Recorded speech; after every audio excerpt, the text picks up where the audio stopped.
Traffic License Duties Order 2024, and whereas it is desirable that the Road Traffic License Duty Order 2024 be affirmed, now therefore be it resolved by this Honourable Senate as follows. This resolution may be cited as the Road Traffic License Duties Order 2024 resolution, and to the Road Traffic License Duties Order 2024 is hereby affirmed.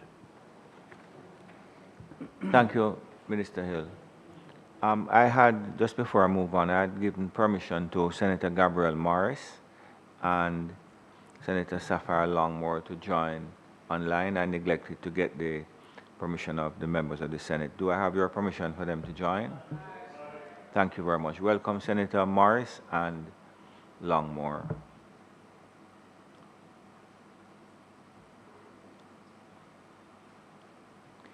Questions and answers to questions. Motions that may be made at the commencement of public business requiring notice. Motions relating to the sitting of the Senate. Motions for leave to introduce bills. The presentation of bills without the leave of the Senate first obtained. Public business. Minister Hill. Mr. President, today it is our intention to continue the State of the Nation debate with contribution, with privilege from you, Mr. President, that I would be pleased to be making a presentation today. This is a continuation of the State of the Nation debate. And I will be presenting, Mr. President. Thank you very much. Thank you, sir. Charles. Thank you, Senator Hill. Mr. President, on October 3rd, 2024, the Andrew Holness administration implemented a reverse tax credit for all Jamaicans who earn under $3 million. The reverse tax credit means that for every registered taxpayer who earns under $3 million, the Jamaican government will provide a tax refund of $20,000 this fiscal year. I am very pleased, Mr. President, to be here and to say thank you to the Prime Minister for being gracious and kind enough to appoint me to this position. I take it as a great privilege, and I serve with honor and with humility, but with a great deal of help from a lot of many people. My family, my wife Tamara, my son Alexander, my daughter Alana, my son-in-law, my daughter-in-law, brothers and sisters, the people in my office, my staff, and look at who walks in. My boss, the Permanent Secretary. She tells me what to do and says, okay, I reviewed your speech, you can go and speak. So, Mrs. Sansa Bennett Templar, my Permanent Secretary, very happy to have her. The Chief Technical Director in my ministry, Mrs. Latoya Franklin Parkins. Did I get the right order? Mrs. Latoya Franklin. She was Franklin. So my staff who work with me in my office, Cadian, my technical assistant, my PR assistant, Miss Roxanne Lewis, they all are always working. People who have to take me from one meeting to the next. My very loyal driver, Jordan, who is always there, weekends, every day, and never complains. Jordan Zimenez, I thought his name was unusual, begins with an X, and I never forget it. So, but for all those people who really helped me, but also in the Parliament, Mr. President, as I come to this Busher position once in a while, I have to constantly be briefed. And Ms. Brandon, Mr. Cohn, and of course the clerk. Ms. Lowe, who's just come back from halfway around the world. Good to see her back. They all have been very helpful to me. My colleagues who really are very supportive whenever I speak, and they give me advice, and sometimes they thump the table, and I appreciate that. All of you, thank you. All of you across from me that make sure that I'm sharp whenever I stand up. I appreciate your being here and like that you're over there. so, Mr. President,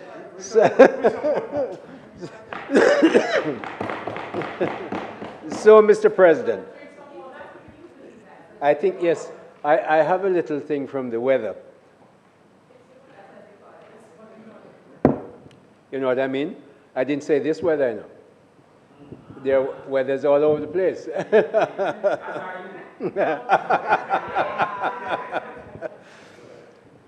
Mr. President, this $20,000 reverse tax credit, which was given recently, has proven to be a real fillip to people's spending ability. Their disposable cash has been increased, and it's cash. You go to it, you make your application, I'll tell you how many have done it, and it goes straight to your account. In other words, Mr. President, the action of a very efficient government. Hello?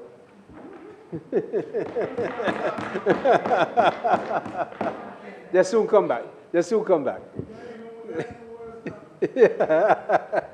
This cash tax benefit is expected to cost the government some $11.4 billion, Mr. President.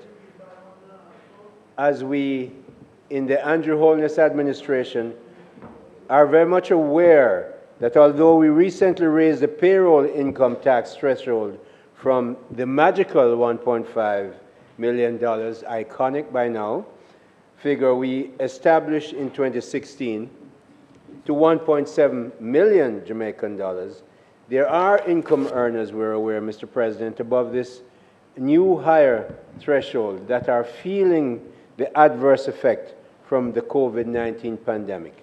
They also felt the pressure of other cost of living increases due to the foreign-induced inflation caused primarily by the spike in oil prices and other commodities due to the war between Russia and Ukraine.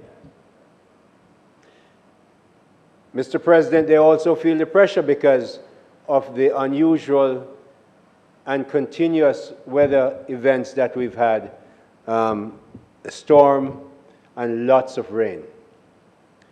So, Mr. President, this new measure is just the latest in a long line of caring humanitarian actions that prove without an iota of a doubt the deep and resounding measure of care that the Andrew Holness administration has for the Jamaican people, especially those who are the more vulnerable in our society.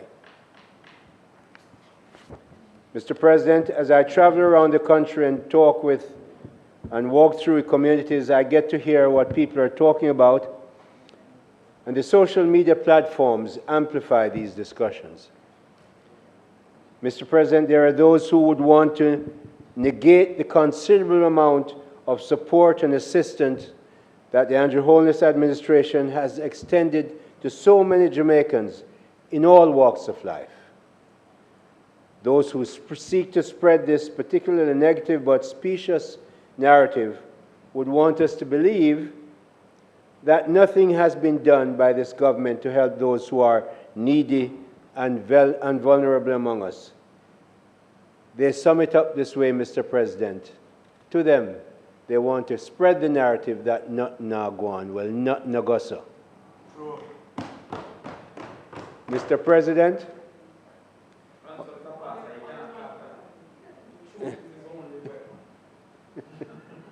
Mr. President, although I have been present when all of those many care packages have been approved and presented to the Jamaican public, I want to provide everyone with a ready reference so I'm going through this medium to put them on the record in Hansard, which is the official record of this noble Senate. Because we're human beings, Mr. President, we tend to forget easily. We remember for quite a long time when some wrong may have been done to us. But boy, do we forget very quickly when something good has been done to us. In fact, sometimes we don't even recognize it. So, given that I understand human beings, here goes, Mr. President. Senator Allen, those care packages between 2020 and 2022, when the world had to face, because you tend to forget. I bet you haven't forgot. You haven't remembered the set cash. Set cash. But you tend to want to forget it, so I have to remind you. And you go out there and spread bad rumors. So I have to tell you, President, Mr. President, what Senator Brown should be telling the people of Jamaica. The set cash. We gave 40,000 Jamaicans. We gave them $18,000 for 13 consecutive months. Mr. President, that added up to 7.9 billion Jamaican dollars, or 50.97 million US dollars. After set cash, we gave best cash. Senator Crawford, across 167 hotels, an attraction received 18,000 for 13 months.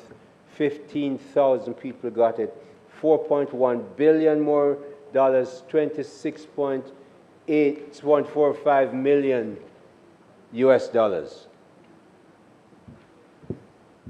COVID-19, we gave grants as well, compassionate grants. 1.5 million per annum in the informal economy and not a payee, 390,000 beneficiaries, $3.9 billion, 25.6 million US that was equal to. 2021, Jamaicans impacted by closures due to COVID-19 received grants of 25,000 and 40,000. That was 19,086 people who got 662 million Jamaican dollars, 4.27 million US. The hotels, 85 hotels benefited. Small businesses received grants of 100,000. That was 1,718 businesses, $152 million, 7.1 million US dollars. COVID-19, more of it. We gave out 8,500 per payout to students at the primary and secondary school. 5,000 students, $5,000 to students at the early childhood level. In other words, at every sector of this society we went down to. Primary school, people who work in hotel, primary school, people who run businesses that had to close. And so among these school children, Mr. President, those were 203,500. We gave 1.8 billion Jamaican dollars, 11.61 million US dollars. Allocations were made to the Constituency Development Fund, to the Ministry of Local Government. That was 339 million Jamaican dollars. Productivity incentive granted through the Ministry of Agriculture, Fisheries and Mining to support farmers and fishermen, another $1 billion right out, 6.45 million US dollars. Persons aged 60 and over. So we start at the little school, basic school, and we go up to the people who are 60 years and over. Those were 48,769, 488 million. I bet you never remember that. I bet you never remember how many people we have made sure that they got cash to buy food, to live with, and you hear him talk about line up. Oh, you can't go scatter it. You know must line up. You know must line up. Sure. Workers' grant, Mr. President. Jamaicans earning less than $15,000 per week. People who work sometimes for us in our homes and do other stuff for us were paid $780,000 per year, or paid or $15,000 per week, or $700,000 per year. 42,708 of those persons got a total of $427 million, or 2.75 million US. NIS grant, pensioners again, going to people who we tend to forget after they've done so much work. But we, the Andrew Holness administration, don't forget anybody, especially at both ends, beginning end and the end, and of course all of you who earn good money in the middle. We made sure you got participated in the 1.7 million PAYE. Everybody gets a blessing under the Andrew Holness administration. So those pensioners, Mr. President, they got 427 million. Pensioners now 15,000 per month were granted 10,000 each through Ministry of Labor. 57,000 of those, they got $570 million, or 3.68 million US dollars. PATH grant. PATH beneficiaries receive grants of 10,000 each through the MLSS, that's the Ministry of Labor and Social Security. 130,000 Jamaicans of those. $1.3 billion, 8.39 million US dollars. Social pensioners grant. We find somebody, give them social pensions grant, 10,000 through, again, the Ministry of Labor and Social Security. 5,000 of those, 50 million Jamaican dollars. And so we kept going, Mr. President. We have right through. I'm going to make sure this is registered. It's in my notes, so it will be in the Hansard record. But we had 20,000 people. License fees were paid for approximately 5,000 contract carriage operators. That means all that fancy word that, you know, I know Senator Binns will understand, but for ordinary people like me from St. Elizabeth, it means taxi drivers and those kinds of people. We had 20,000 of those. 20,000 of those, Senator Allen, and they got 125 million Jamaican dollars, or 81.81 million US dollars. Again, we cover everybody. So anytime, uno out there here say not now go on, make sure you get the numbers. I'm giving them to you so you have them. Okay? Wait, let me tell you how much at the end. I'm going to tell you how much at the end. It's a lot of money. It's a lot of money. Care digital devices. We give digital devices. That was 329 million. Care food packages, 448 million. More care food packages, 200 million. Poor relief, $330 million. Farmers and fishermen, they got to $1 billion, 6.45 million US.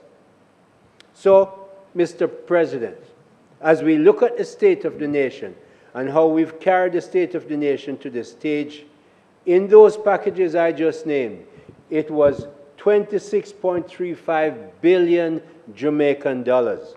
That amounted to 170.03 million US dollars. Mr. President, we didn't plan on spending that money. Nobody plans on a COVID-19 worldwide pandemic. You don't plan, but you know what? We never borrowed any money to pay for it. We never raised a penny of taxes. The Andrew Holness administration managed this economy sufficiently well, putting enough buffers to make sure we could handle this.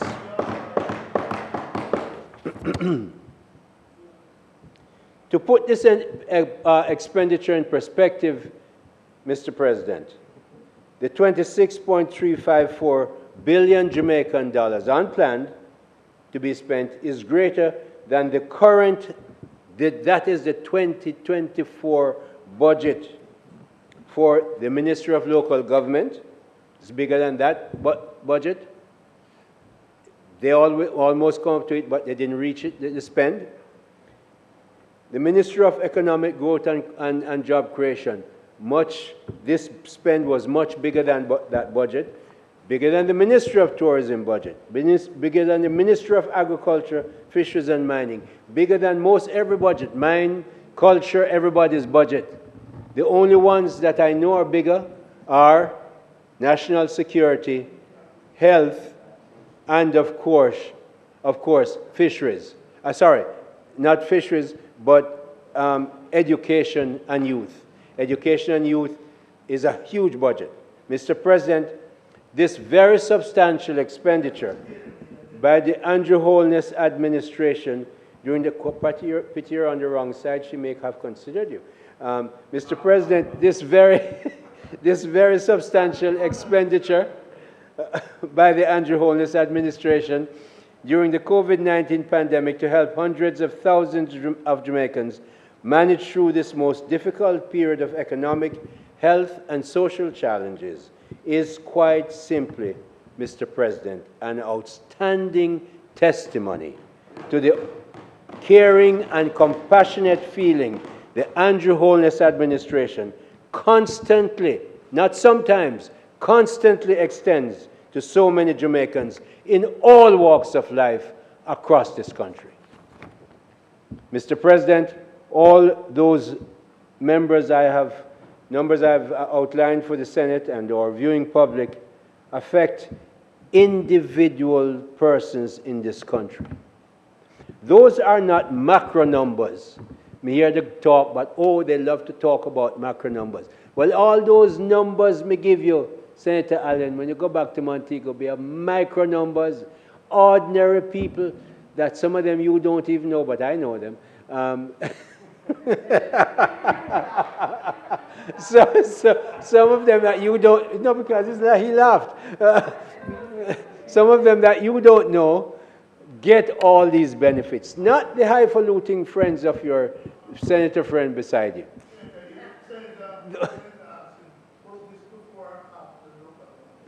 Those are not macro numbers, Mr. President, that tell you about GDP and then unemployment and all those high-level figures. I have presented these figures, Mr. President, because these are the figures that represent the money that the Andrew Holness administration has delivered to individuals, hundreds of thousands of individual Jamaicans, Mr. President, to help them through the difficult times that came with the COVID-19 pandemics. So nobody tell me say not now gone. Tax credit, which will provide a tax refund of $20,000, this fiscal year is eligible to 580,000 Jamaicans. In fact, Mr. President, it's not even this fiscal year, it's October. We put it in on October 3rd for people to get it. So after the July 3rd storm and the rains that we got, we went back and searched and looked and realized people having difficulties. We give them money, Mr. President, then they don't have to line up anywhere. Them just register, put them bank account in, and the money goes into the bank account. Efficient government on the rise, looking after 580,000 Jamaicans. About 74,750 Jamaicans who have already been successful in their application for this reverse tax credit. Another 197,292 applicants are expected to be paid in November. Money is going out in the economy. This benefit will provide needed financial assistance through this period of storms and continued rainy weather, and already hundreds of thousands of Jamaicans have applied and become eligible and are receiving these tax refund disbursements in their accounts. This is an administration that loves to give back people tax refunds and to make them better off, Senator Allen. I know you appreciate that. Mr. President, this is just another avenue that the Andrew Holness administration is using to extend cash assistance to hundreds of thousands of Jamaicans who have needed and appreciated their cash benefit from this government. So, Mr. President, when we look at how we have managed the economy to help ordinary Jamaicans, and it's just ordinary Jamaicans I've talked about, not my friends across the aisle, rich friends. Mr. President, where is Jamaica going? Jamaica is going for growth.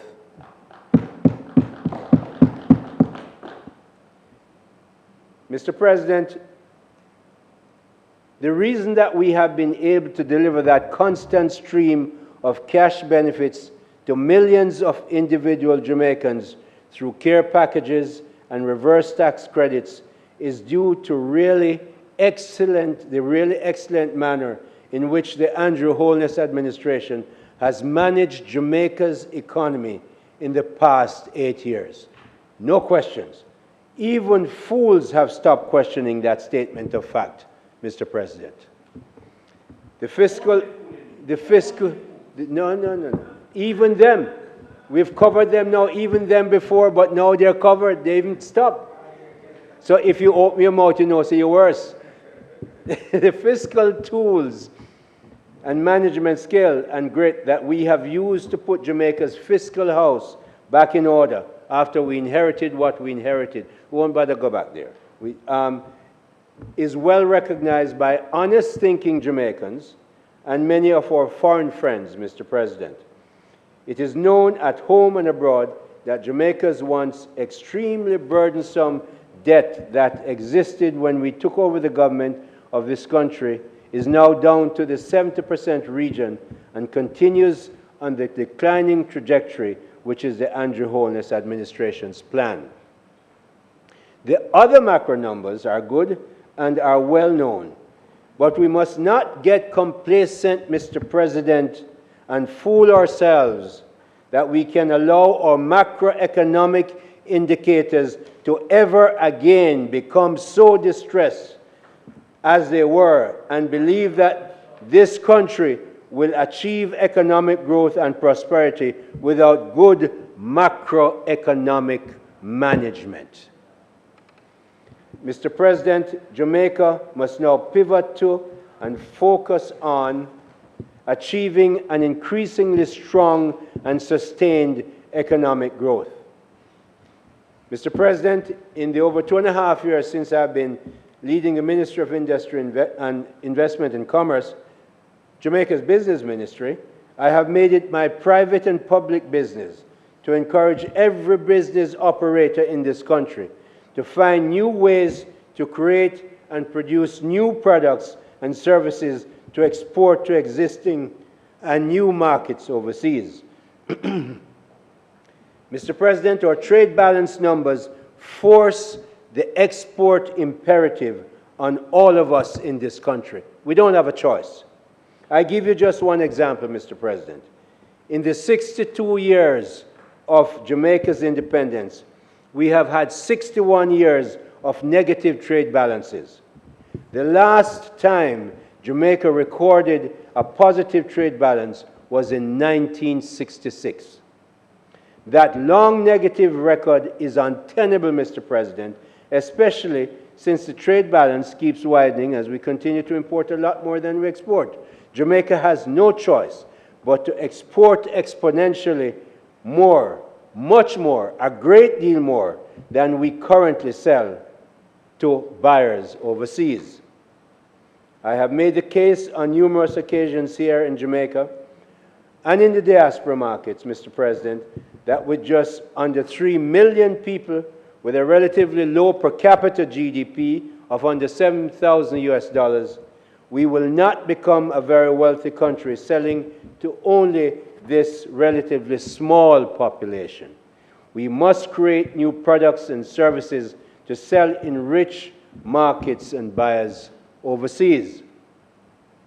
We have to, Mr. President, make sure that we understand that export is an important part of our becoming a rich country. The demand, and you know, I just don't talk it, I live it. I've taken 7, 8 business missions overseas well over 100 different companies, maybe 150 or so different owners and runners of business, chief executive officers, and we have found new markets. In fact, one of the persons who returned with me to London last week, when he went with us to London last September, he developed a partnership in London, and he has an IT company, and they are now looking to supply a service, not just to the Dubai Tourism Ministry, but right here in Jamaica to many others as well. We see many of those happening. A lady, when we went on my first mission to Guyana, by the time in late 2022, by the time I went back in early 2023, she had already established a partnership in Guyana. Her vans were wrapped with her brand, and Home Choice is the name. Home Choice, Miss Munsi, has been able to make sure that she establishes her business here. We cannot stay in Jamaica and get export business. Business people and government officials must go and look and find markets if we're going to get out of this place where we have a per capita GDP of only $7,000. So, Senator Brown, the demand for Jamaican orchard crops, ackee, breadfruit, avocado, mangoes in the diaspora markets is very large and very unmet. This means that Jamaica has a supply problem, not a demand problem. We must therefore find investors locally, regionally, and internationally to develop farms that very likely might follow a mother farm concept, where a big farmer sets up an agro-processing facility to which many small farmers will sell the required farm produce, like Senator Crawford. He knows how this works very well. He sells whatever he sells, but he has deep pockets that allows him to help the smaller farmers to grow their stuff. And a big brain. He knows where to find money. He knows where to find money. Other areas of growth, Mr. President. Other areas of growth, Mr. President, will include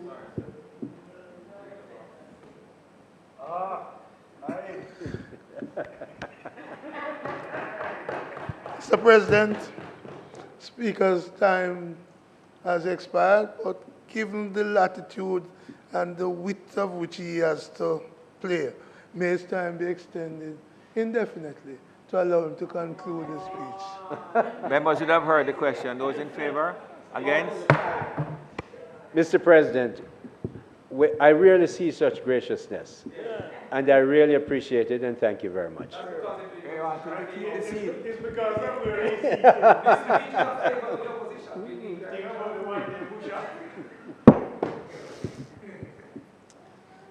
So, Mr. President, other growth areas will include turning Jamaica into the logistics hub of the Caribbean.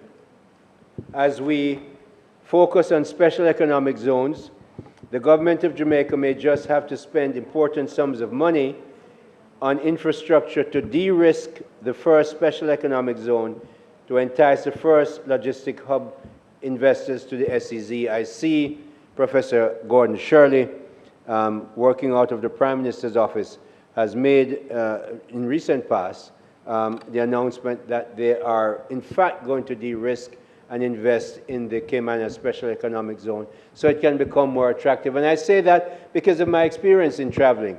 I see what, I remember going to Mexico and looking at what they've done in Monterrey. They have 470 industrial parks, Mr. President. And they're in the process of building another 72. Well, you have VW, you have BMW, you have all those firms in their industrial parks because they're feeding into the US markets. But the Mexican government had to de-risk those industrial parks. Trinidad has just built one using Chinese contractor BECG to build it, and they have de-risked that by the government funding it. That's the way 25 years ago Sheikh Mohammed bin Rashid of Dubai started the Dubai Free Zone. We'll probably have to go down that road and de-risk it ourselves.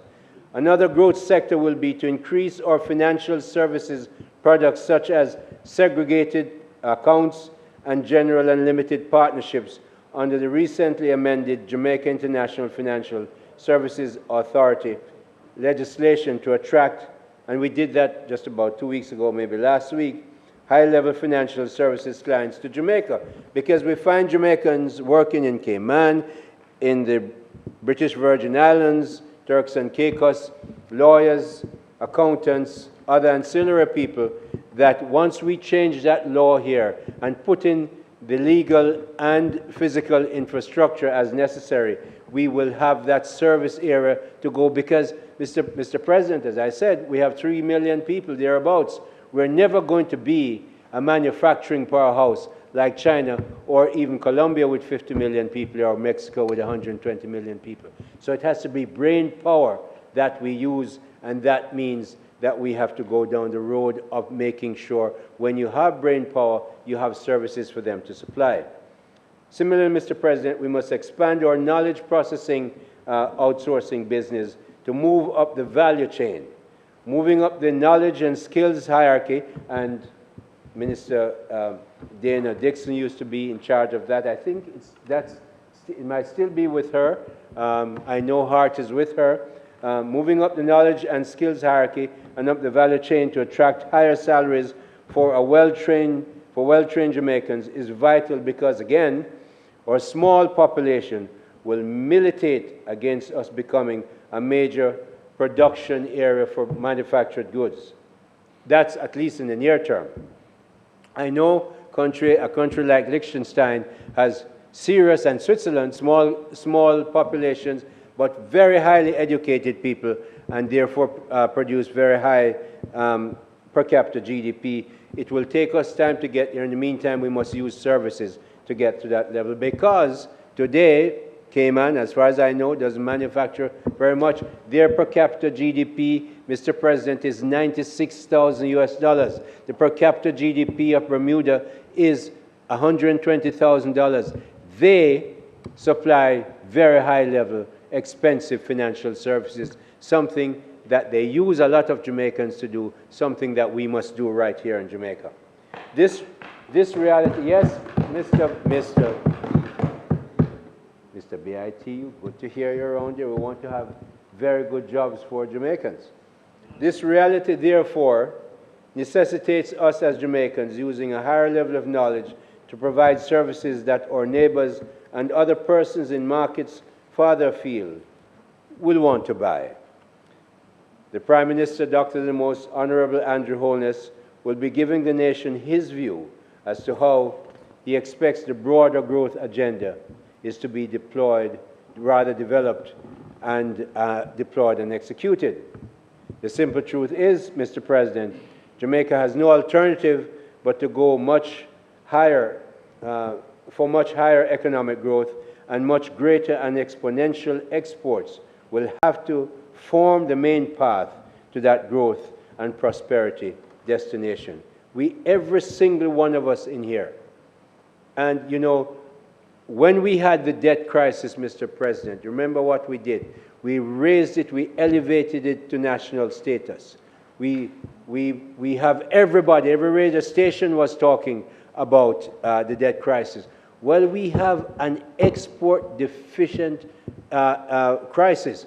We have had a negative trade balance for 61 of 62 years. That's a talking point, but it's more than that. Everybody who does any business or any kind of business must say, how do I export what I make to make sure we can get hard currency and provide jobs for higher paying jobs for Jamaicans. Mr. President, I want to take the last portion of the time given to me by Senator Brown to talk. No, I'm not. Don't worry. It's the last portion. The portion is quite not small. That's a course of feeling. And what I want to talk about, What I want to talk about, Mr. President, is the business of conscience, judgment, and leadership. Mr. President, I have sat often in this chamber and listened to members from across the aisle make repeated calls for us on this side to practice an outstandingly high level of perceived integrity. Mr. President, those calls are repeated ad nauseum and often are out of context with the very subject on the order paper that is being discussed in this chamber. I hear the same noises from other places and from other various PNP platforms with more mentions of required perceived integrity. Mr. President, many of these boisterous calls are often accompanied by the shrill demands for some of us to step aside until their various and unsubstantiated allegations are investigated. What temerity they possess, Mr. President. Mr. President, this constant call and sometimes the drum roll for the JLP to practice perceived integrity and even for some of us to step aside forced me to go back and look at the record of the PNP. So, Mr. President, in this 27-year period until February 2016, when party leader Andrew Holness led the JLP to election victory and earned the right to govern this country, the PNP had been in power for 23 of those 27 years. Mr. President, they had a very extensive time in power to create a long and colorful record. I looked at the records, and this that I'm going to tell you is what I found in terms of scandals, very questionable integrity, lack of accountability of perpetrators of much more than allegations, and certainly no stepping aside of those who were believable to be or may be clearly culpable. Mr. President, the following disclosures are in no way to even faintly suggest that because they have gotten away with so many scandals over many decades, our noble party should get away with even a little. That's not what this is about at all. That is not at all the intention of this exercise. It is simply to remind those who indulge in rampant and shameful hypocrisy what are the facts about themselves they are forgetting or trying to cover up. In any event, Mr. President, we on this side, we know that invariably, unfairly, many would say, we of the JLP are held to a higher standard. Mr. President, in the PNP's hypocrisy and self-righteousness, is it causing them to forget so badly? I'll go down a shortened list of the scandals that should remind people that human beings are not perfect, and those who scream a lot maybe should be the most quiet. The Iran sugar deal scandal, the Shell waiver scandal, the zinc scandal, the furniture scandal, motor vehicle importation scandal, the foreign exchange scandal, water commission scandal, Operation Pride scandal, Montego Bay Street people scandal that affected St. Elizabeth, where I'm from, Fat Cat salary scandal, the net serve scandal, Mr. President. We all remember that the net reserve scandal was dismissed with a proverbial wave of the hand. Oh, youthful exuberance. There was no stepping aside for that kind of exuberance, Mr. President, and yet with hypocrisy, they call for stepping aside over here. Mr. President, scandalous is a charitable word. Mr. President, that remark by a former Prime Minister and leader of the PNP has become a euphemism in our language and culture for simply corruption. Mr. President, what you have just heard may sound like the hit list of a very aggressive, dangerous, and rapacious mafia enterprise, but there's more. NSWMA scandal, the White House scandal, the Trafigura scandal, Mr. President, all of these PNP scandals are terrible, but this Trafigura scandal is particularly egregious and offensively smelly because, Mr. President, what they try to do is to ensure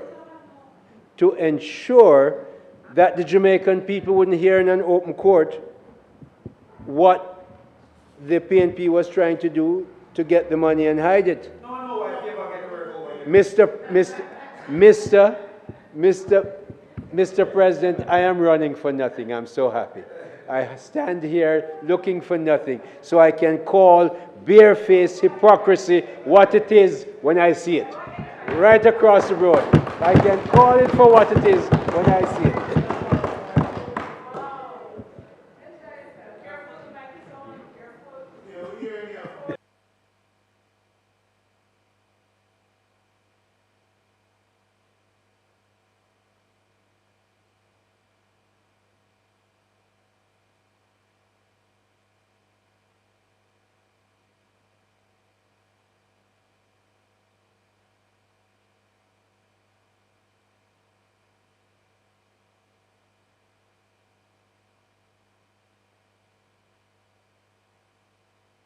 And I love when you come to the Senate.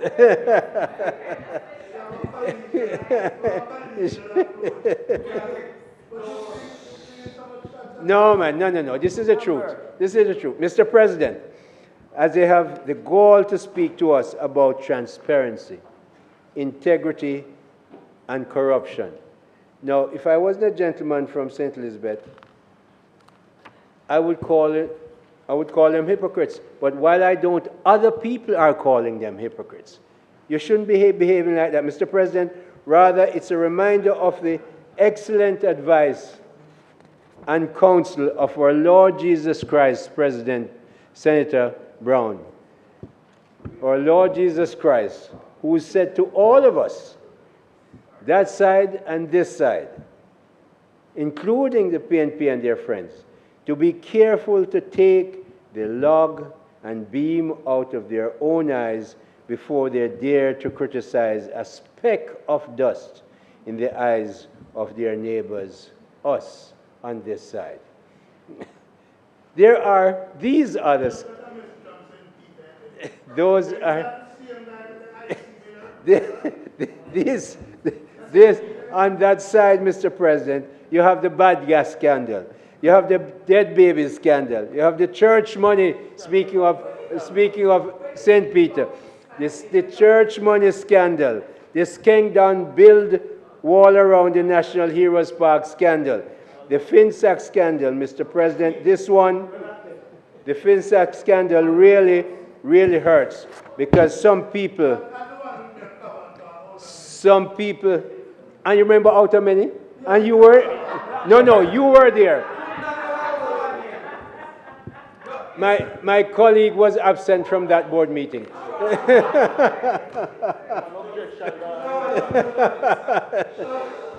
And when he came back, he objected. But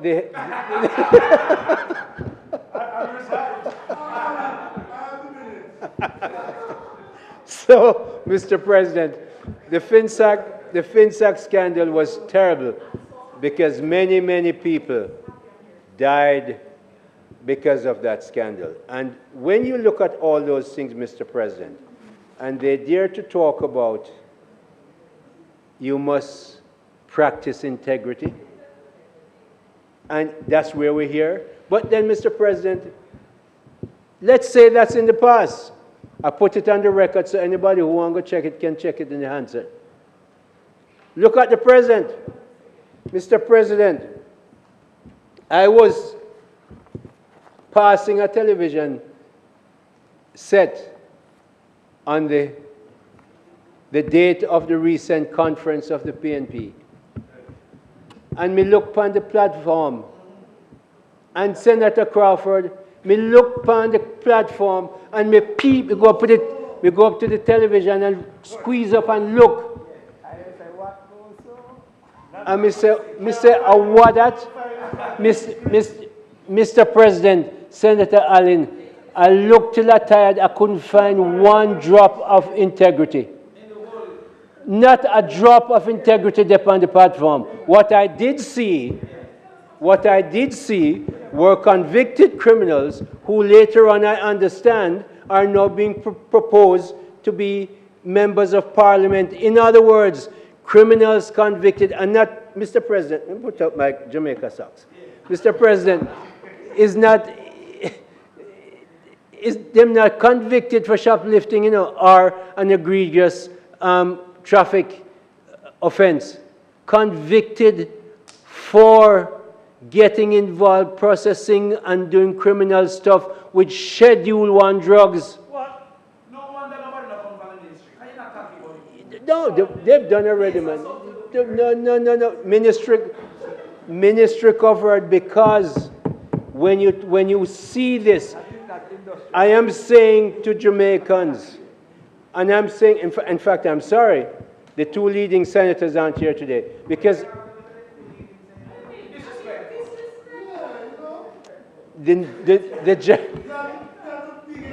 Mr. President, I withdraw that comment. I mean, Mr. President, I certainly withdraw that comment. I mean the leader, the normal leader of the Senate, and the venerable, a woman who I have very high respect and liking for. I wanted to ask them, don't you speak, I mean, you stand over there and tell us every week about integrity and transparency and how we should do this and who must step aside. And, you know, call your leader aside, Marky British or Marky G, whichever one you want to call him, and say, look, you can't put convicted criminal in this country and another country, one of our best neighbors, to go put up as MP to make laws. Are we wrong with it? So all the Jamaicans must say this is unacceptable. So when I do that, Mr. President, I look at my leader. I look at Dr. the Most Honorable Andrew Holness.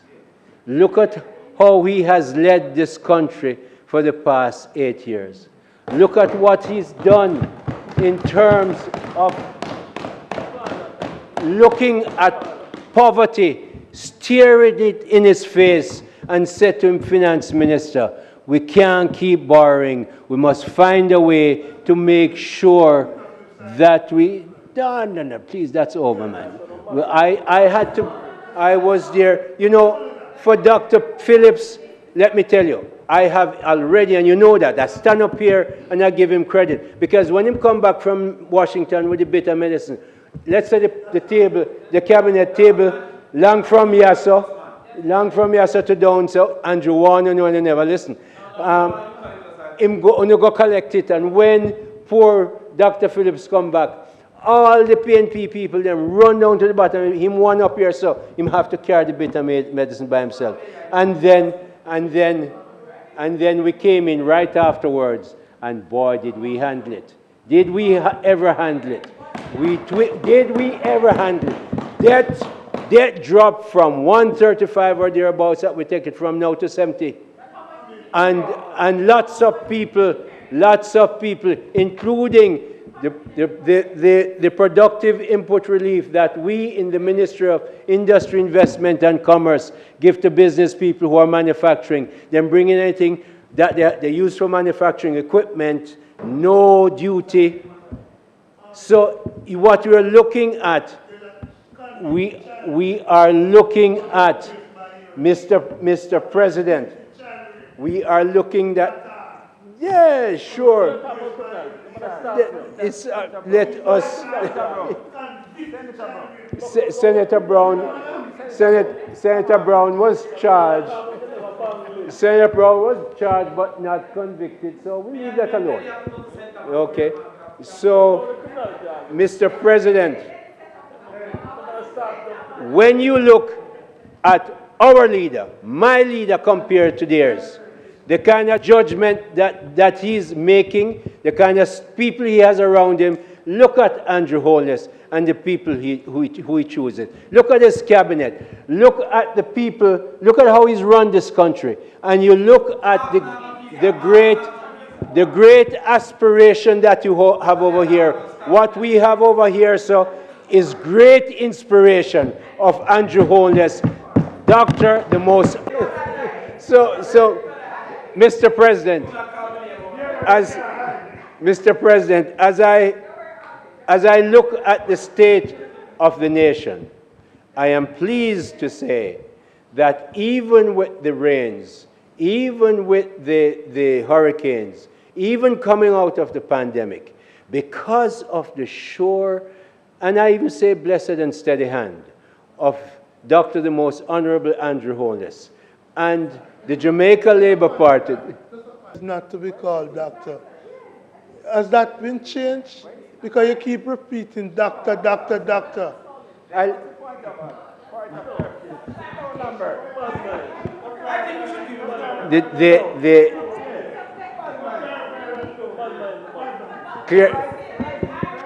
Mr. President runs. The reason you're making up so much noise because you don't want the truth to be told. But the truth is across the country. Everybody knows. Everybody that he's an outstanding manager of a country. So, Mr. President, I am pleased at this closing point to say that this is the United States, but boy, do we have a good management team in place. I am pleased to be part of that management team, and Minister is doing extremely well. Mr. President, I'm so pleased to say that as I speak today,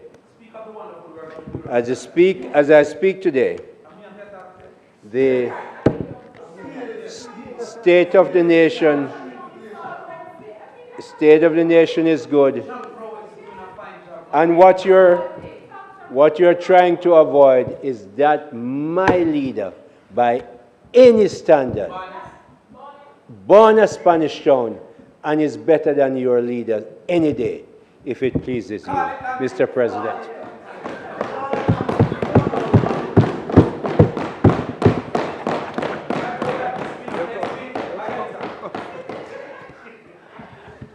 Minister Hill, what is the status of the debate? Are you planning to suspend it? Mr. President, given that we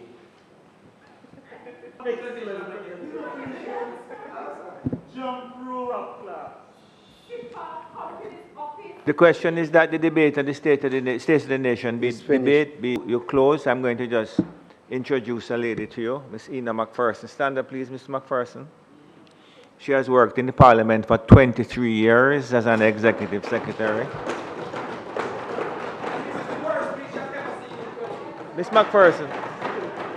Ms. McPherson, stand for us. She has recently undergone the bereavement, having lost her husband recently, but she's going on retirement in very short order. So I just asked the Parliament to recognize her.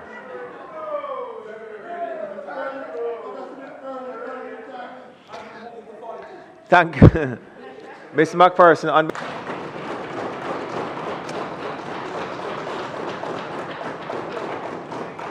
And in short order, the appropriate recognition for you will be granted. Thank you very much on behalf of the Parliament. The question is that the Senate be adjourned. The question is that the Senate be adjourned for a date to be fixed. Those in favor? Against? The Senate now stands adjourned.